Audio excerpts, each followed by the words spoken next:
6 verse 1 to 3.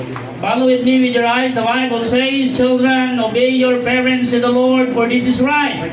Honor thy father and mother, which is the first commandment with promise, that it may be well with thee, and thou mayest live long on earth. The honor student. Let's pray. Most precious Father, in the name of the Lord Jesus Christ. Lord, salamat sa mong kayo. Salamat sa panalangin yung maghihatag ka na, Lord God. I pray nga ikaw mag-bless sa mensahe ka noon. Panalangin yung matagusay. In Jesus' name I pray. Amen. Thank you. Be seated.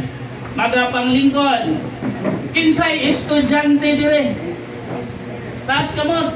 Estudyante. Okay, thank you. Kinsay ganahan ma-honor?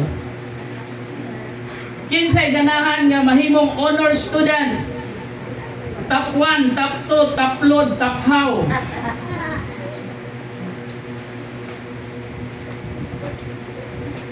Asa manubi, usap manubi, kinsay ganahan nga mahimong honor student? Taro ka, taas na ka. Tara. Kung siya itong buhaton. Honor first thy mother. Ha? Are you a honor student o a horror student? Ikaw na pili, anak. Kung gusto kang musulod sa eskwelahan, nga doon na nang lagom na ang mata kaysa sigid cellphone, walay tulog-tulog, that's a horror student. Ha? The honor student. In the Bible, children, obey your parents in the Lord, for this is right. Obey your parents in the Lord. Sa Bisaya pa, mga anak, mga kabataan, tahura ang inyong ginikanan, tumana ang inyong ginikanan, diha sa Ginoo kay maokini insakto. So when you obey your parents in the Lord, it is right. So dili di ay sayop ang pagtuman sa ginikanan. Sayop ba ang pagtuman sa ginikanan? Dili. Sayop dili. Ha? Manuningo. Di siguro ni sila mutuman. Sayop ang mutuman sa ginikanan? Dili. Dapat ko yung audience dire? Did I have an audience? Nakasabot mo sa akong gisulti, wala?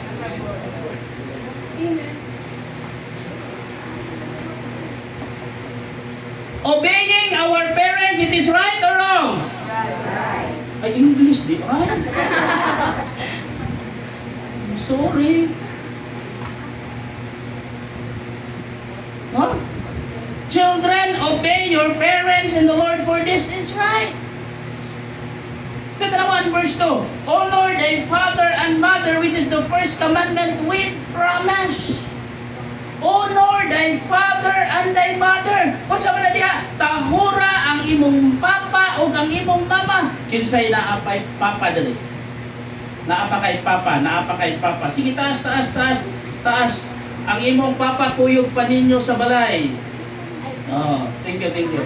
Kinsay na ay mama dali. Mama. Thank you.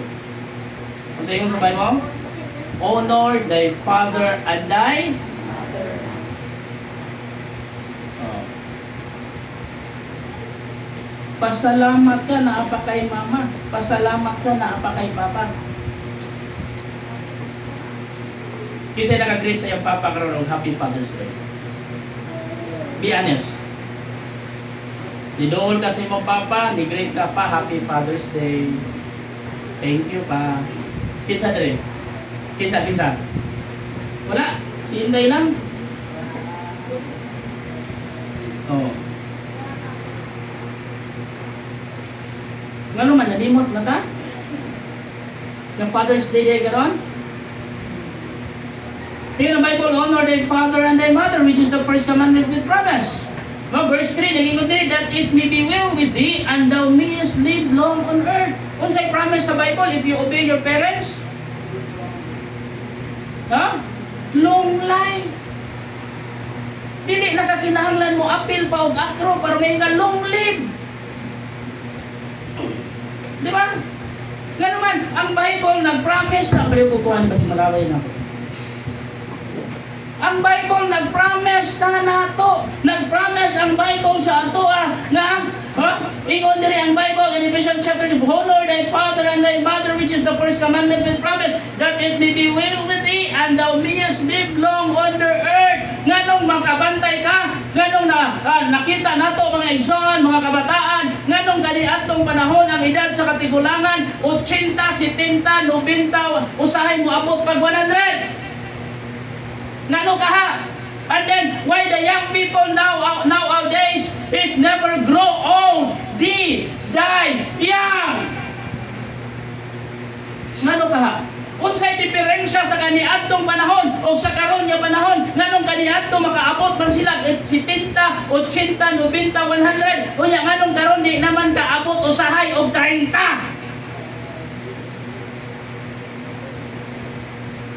Kaya mo ano? Ha? Dito sa tinino ng Bible. Tahura ang imuhang mama o ang imong papa. Kay mao kini ang sugo nga dunay promise. Unsay promise?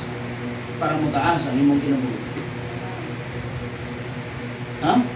Dili ka kinahanglan mo take o vitamins para mo taas ang imong kinabuhi. Dili ka kinahanglan mahimong conscious sa imong pagkaon para mo taas ang imong kinabuhi. Dili ka kinahanglan mag-exercise every day para mo taas ang imong kinabuhi. Usa lang ang rason para mo taas ang imong kinabuhi. Tahura ang imong mama o imong papa. Kaya ang mga bata na way batasan, dali ang dapat yun. Huwag kayo magita. Ha? Honor. The honor student. So, opening of classes naman, no? So, estudyante yung tanan. Estudyante yung tanan yan, Andre? Ha? Students ba tanan? Okay. The honor student. Lima kabutang atong isgutan karon with regards to honor student. The honor student should be honest. Ha? The honor student should be honest. Honor student ka, kung gusto ka mahimong honor student, dapat honest ka. Ingon ang naipanutiho nga nagaingon, honesty is the best policy. Ha? Be honest even others are. Be honest even others cannot. Be honest even others we're not. Be honest. Honesty is the best policy. Huh? Pero na kanta nga nagaingon, honesty is not so lonely world. So bye.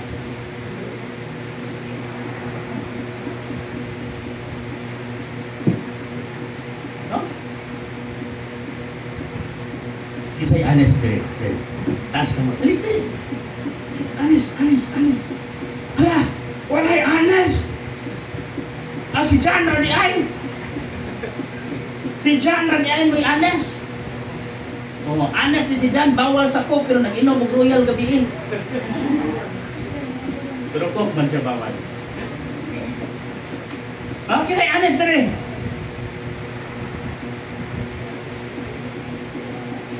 So nagpasabot ba kitang tanan cheater? Kisay nakasuway na direct pang cheat. Loko ng ulo. Kinsay nakasuway diri nga gitchit.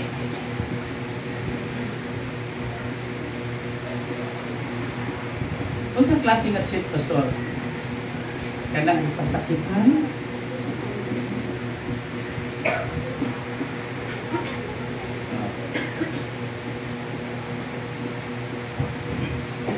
Ingon sila, duha ra daw kabutang kung gusto ka nga mopasar. Dunay duha lang kabutang kung gusto ka nga makapasar ka labi ng mga exam or quiz, duha lang kabutang. Dapat kung dili daw ka matalino, matalinaw.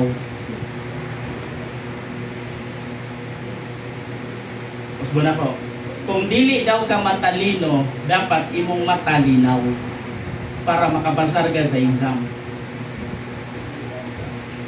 Kasi nakasabot. Kaya nakasabot, marugin ka tawa.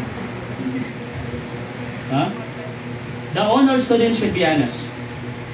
And everything you do it heartily unto the Lord and not unto men. Dapat honest ka. Ha?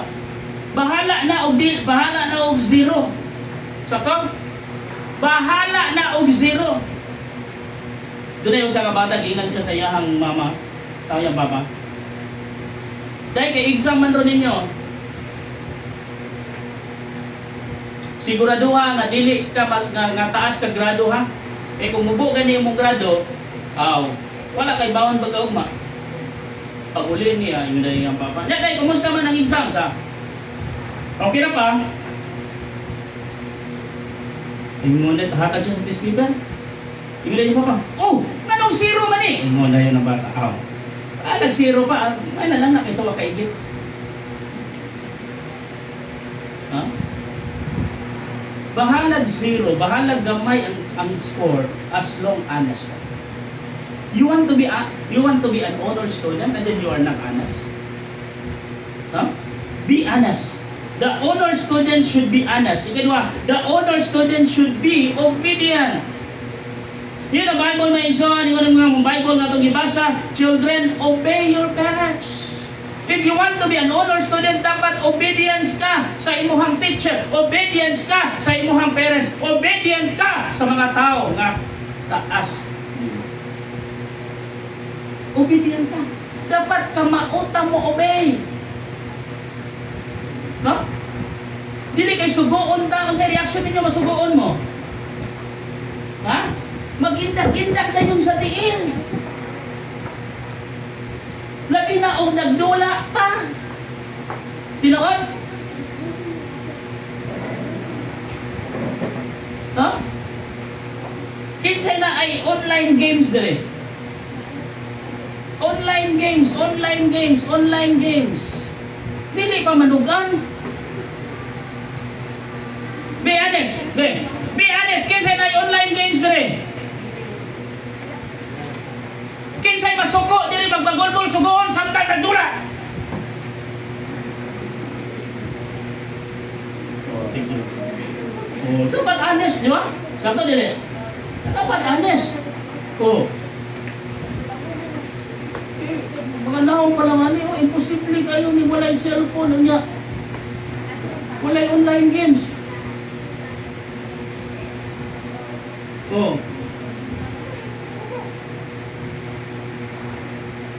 Dugay matulog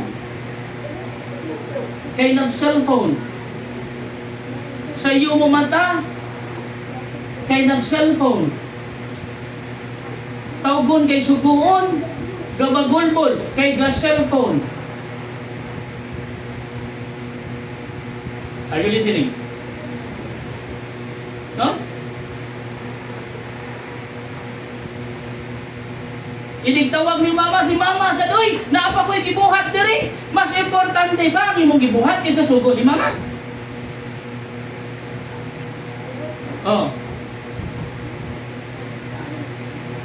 Kunya magpagulbol tag dito taga-agbaw. Kunya sugoon magpagulbol. The honor student should be honest. The honor student should be obedient. Ayaw siging tutok sa cellphone.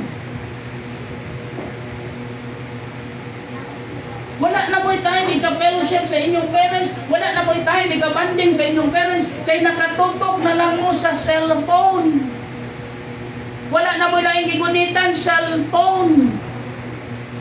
During pagpangaon, gakaon si mama, naatod si papa diha sa lamesa, naapod si anak, pero wala na istoryahanay unsa na gigunitan. Cellphone. Ingon anak ba mo magkaon? Ingon anak mo? Samtang gahungit din na pagkaon sa lamesa, na si mama, na si papa, nagsigig scroll sa cellphone. Are you listening? Wala na i-update si mama, wala na i-update si papa. Ano siya mong kinabuhi? Let me tell you this. Diri sa amo, hindi ako mga sako, ako mga bata. During meal time, no cellphone allowed in the table. Huh? Kaya kung naay cellphone diha sa lamesa during meal time, hawa niya.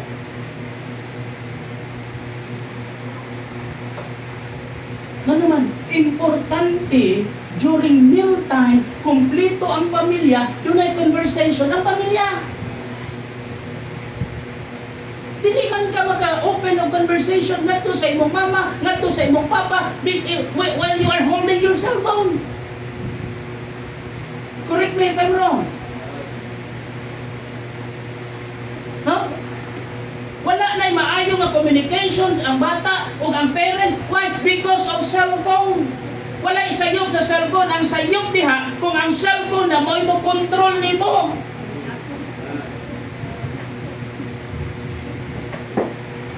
Huh?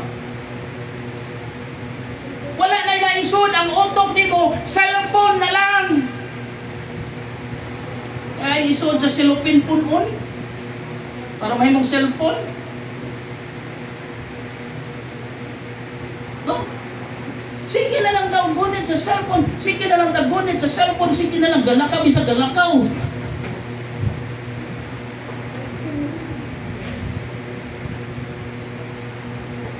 Di ba? Gasakay-sakyan ang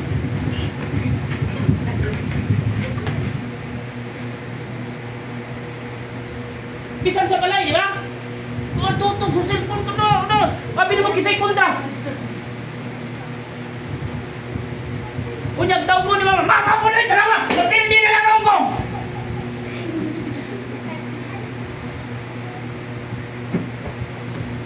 Si mama may pagkasadoon. The honor student should be honest. The honor student should be obedient. The honor student should not be a rebel.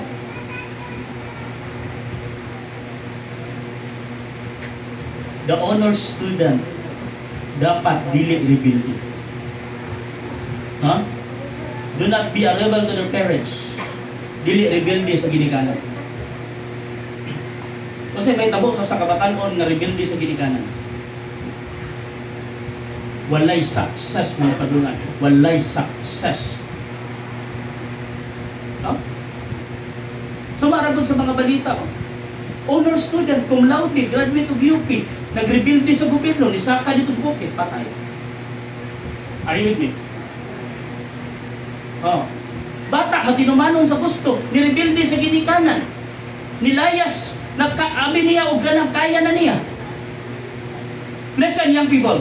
As long na nagkaon pa ka sa hinaguan sa imong papa, as long ang imong mama pa'y mulaba sa imong isulob, apil na ng imong undergarments, wala kay katungod yung rebelde nila.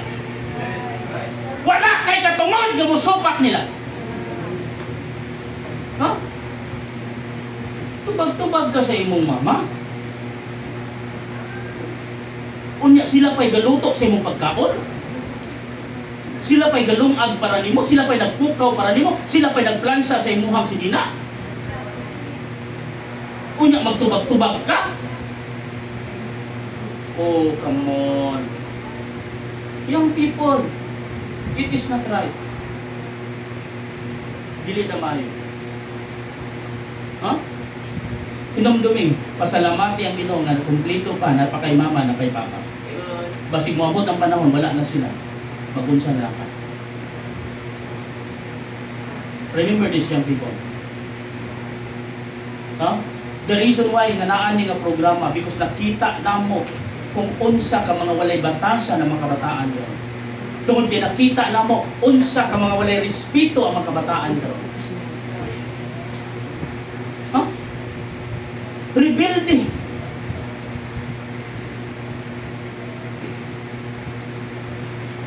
Di na mananghid og tarong sa ginikanan. Magpahibaw na lang. Ma, mag-message na lang, ma, mo-attend kong party sa akong classmate. Birthday sa akong classmate, mag-invite ko. Muadto ko. Kung saan na, pananghid, pahibaw. Pananghit, pahibaw. Pahibaw na lang. Kaya ang pananghit, wala to ba na musubot ang ginikanan o di ba? Ang pinakasakit pag yun is sa text na lang. Don't be like that. Young people.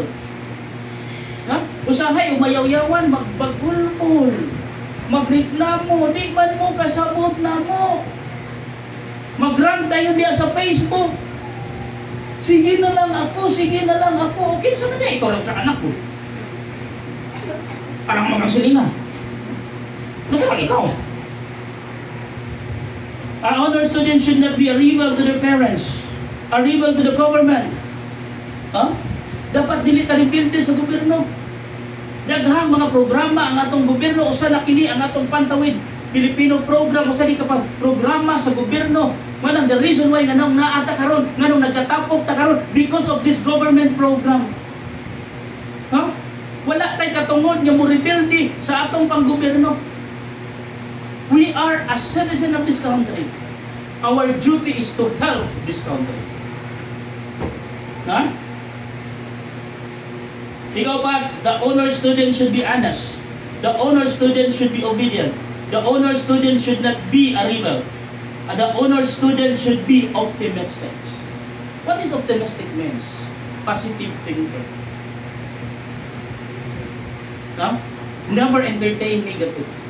Everything had a reason. Sa ako nangingon, sa amo ang church kaya ganyan ang buntag, dili sa mga members nato, no? Dili tanang sa tanang panahon kung sa atong gusto makuha nato. Not all the time what we want we get. No. Dapat optimistic ta. Nga naman, dapat naatay reason. Dapat naatay explanation sa itong kagalingon. We try to understand our parents. Don't demand understanding while you are not understanding to your parents.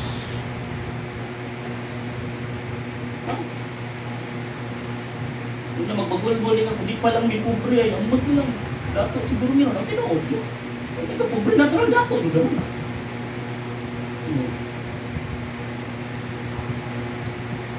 Kung makapili pa lang o ginikanan, pasalamat ka, madili makapili o ginikanan. Kaya kung makapili pa lang ginikanan, di kahit suraan mo. Oh, salamat ka sa imong mama o papa, naliwat ka nila. Naliwat ka? Kasi liwat siyang papa dali. Kasi liwat siyang mama. Kasi liwat silingan. Ang buyong nag-muisra, no? Optimistic. Don't entertain negative. Huh? In schools, don't entertain negative. Just study. Just study. Just study. The Bible says in Psalm 37 verse 4, delight thyself also in the Lord, and He shall give thee the desire of thine heart. Children, students, kung unsa man imong i-desire sa imong gagalingon, maangko na nimo if you delight yourself unto God. Huh? God first. Then parents. Huh? Ikalima last. The honor students should be respectful.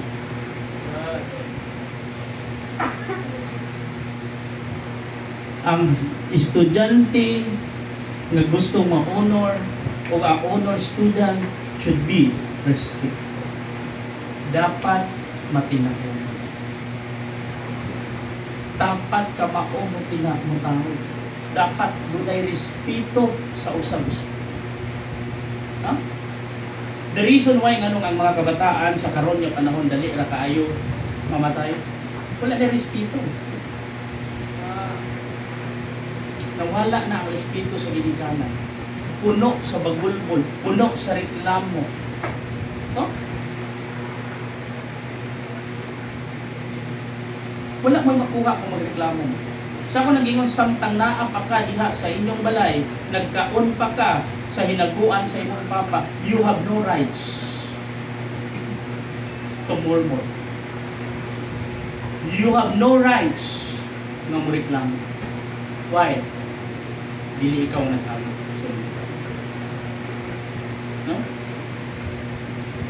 Just be realized. Estudyante pa lang ka. Wala pa kayo ipakita. Ayaw sa pagmamahal. Be a student first. Ha? In closing, doon ay usa ka bata. Nani-graduate siya as engineer. Ang negosyo sa ilahang family is mining. And then ang iyang papa mo'y nag-manage sa ilahang mining, sa ilang minahan. And then, ang iyang papa is walay proper education. So, nag-manage ang iyang papa sa mining business nila, experience lang. Wala gigitawa kong proper education. So, while kini nga bata, ni-graduate siya as an engineer. O dili lang kay ni-graduate, ni-pasar pagid siya sa board as an engineer. So, it means, ano na siya, kanang licensed engineer na siya. So pagkakuha niya sa iyang license niya, doon siya sa opisina sa iyang papa. Iyan din hindi na niyang papa. Pa, karon kay engineer na ko, niya, di lang basta-basta nga engineer, lisensyado na po ko nga pagka-engineer. Pa, pwede ba? Resign na diha sa imuha nga office, akong puli. Hey, wala man kay proper education ba? Ako, grabe o ba? Pakita niya yung mga credential, iyahang license, tanan ng mga papel, yan kita, diploma, tanan yung mga papers, dokumento niya, na naghatag og credit sa iyang kaugalingon, yan ipakita sa iyang papa. So ang iyang papa nga buutan ngayon, siya papa, sige dong, may po na dong, at least, makapahulay na po dong, so ikaw na bahala din. So, sa laktod niya pagka-istorya, siya na ang nag-manage sa ilang mining business. Usa sa site, sa ilang mining business, doon ay tubig nga nilik. No? Ang minahan manggudis, ang mining manggudis, magkalot na ilalong sa yuta. And then grabe ni, anang dangerous ni nga trabaho. Nagkalot sila ilalong sa yuta. Yan doon ay leak. Gamay lang. And then ang gamay na leak, gaganam siya kadako. Kadako, hangtod di buswak ang bulog sa tubig. Hindi natarantar na ang mga tao, natarantar na ilang matrabante, daghan ang nangamatay. Din siya po nga anak, ang katong engineer, natarantar na po siya unsay ang buhaton. Dagan siya sa ila, ulit siya na sa ila, yung itawag yung papa, pa. Ibig niya, papa, kung saan, kumusta, kasi problema. Siya pa, ang ato, ang usa sa site sa ato, ang mining pa mo, yung naitabo, yung explain dito. Diba mo, simple ra kayo ang tubag siyang papa na, asa imong diploma. Kura na niya, pa nila. Na asa imong lisensya diha ba na asa tong mga papers nimo nga nag-credit sa pa diha kay na adto sa site itabon na sa banga. What is the moral of the story? Yes, daghan sa atong mga ginikanan wa gani kahuman o elemental. Tinuod, daghan sa atong mga ginikanan walay naabot when we talk about education. But remember this, you are what you are now because of this uneducated parents of yours. Huh? Nahuman ka sa imong pag-eskwela, nakatungtong kag high school, nakahuman kag high school because of these uneducated parents. Nakaroon ining English mo?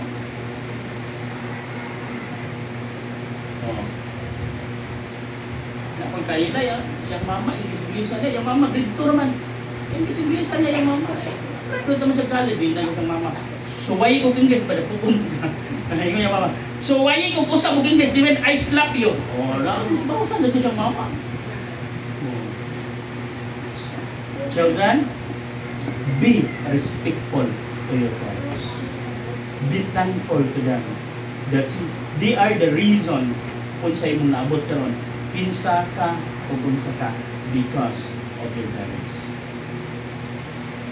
Most of you nga naadil karon, ang inyong mama nasa gawas. Tinuod? Nakapasalamat na ba mo nila? Na-try na ba ninyo doon ang inyong mama salamat sa imong sakripisyo? Salamat. Ang akong mama, katong tigulang nga naa dito. She is 80 years old. No read, no write. But I always thankful to the Lord that He give me a mother like her. Wala ko sa inyong atubangan karon kung wala ka na old lady outside. I always thankful to her. She raised me. She sent me to school. I am what I am now because of my mom. Yes, young people pa lang kakaroon. Yes, high school pa lang kakaroon. Pangutana, nakapasalamat na ba ka sa imong parents? Nakapasalamat na ba ka sa imong mama? Kinsa ang mama na ada sa gawas? Praise God. Imong mama nasa gawas, imong mama nasa gawas. Taas kamot, imong mama nasa gawas. Magambo ta karon.